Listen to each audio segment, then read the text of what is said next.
விஜய் அவர் மேல என்னதான் விமர்சனங்கள் இருந்தாலுமே அவர் ஒரு இடத்துல பிரச்சாரத்துக்கு போறேன்னா அவரை சுத்தி அவ்வளவு தூரம் அன்போடு மக்கள் வந்து நிக்கிறாங்க.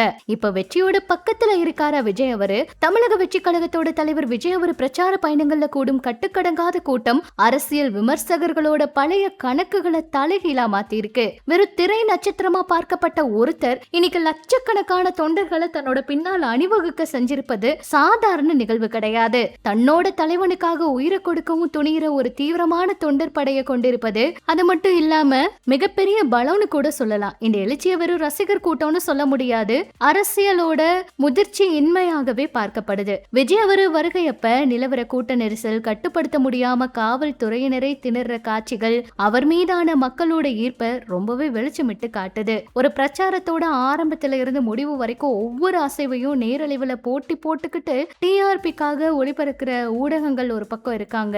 அது மட்டும் இல்லாம நிறைய பேர் விஜய் அவருடைய அரசியல்ல என்ன அவர் பண்ண போறாரு அப்படிங்கறத ரொம்பவே பார்த்துக்கிட்டே இருக்காங்க. இப்படிப்பட்ட விஷயத்த ஒரு பத்திரிகையில ரொம்பவே தெளிவா எழுதியிருந்தாங்க.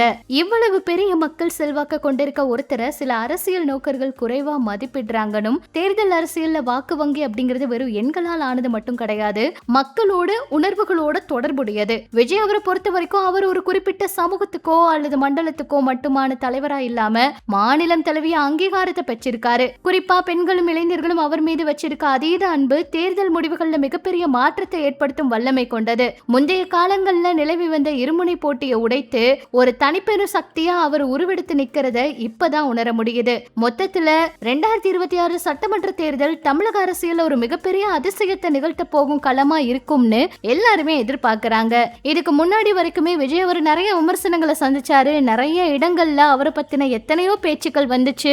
அதை எதுவுமே அவர் கண்டுக்காம இருந்தாரு. சொல்ல போனா அவருக்கு இந்த அரசியல் களம் செட் ஆகுமா, இதெல்லாம் இவருக்கு தேவையா அப்படிங்கிற அளவுக்கெல்லாம் எல்லாரும் பேசினாங்க. ஆனா விஜய் அவரு இது எல்லாத்தையுமே மாற்றி காமிச்சிருக்காருன்னு சொல்லலாம். ஏன்னா அந்த கூட்டம் இன்னும் வரைக்குமே குறையவே இல்லை.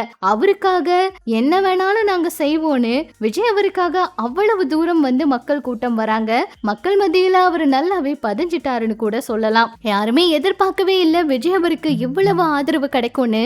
அவரோட இந்த கூட்டத்தை பார்த்து எல்லாருமே வாயடிச்சு போயிருக்காங்க. இதுக்கு முன்னாடி பாத்தீங்கன்னா அவ்வளவு தூரம் அவருக்கு நிறைய விமர்சனங்கள் வந்துச்சு. ஏதேதோ பண்ணி அவரோட பேருக்கும் களங்கம் விளைவிக்கிற மாதிரி சமூக ஊடகங்கள்ல நிறைய விஷயங்கள் பேசினாங்க.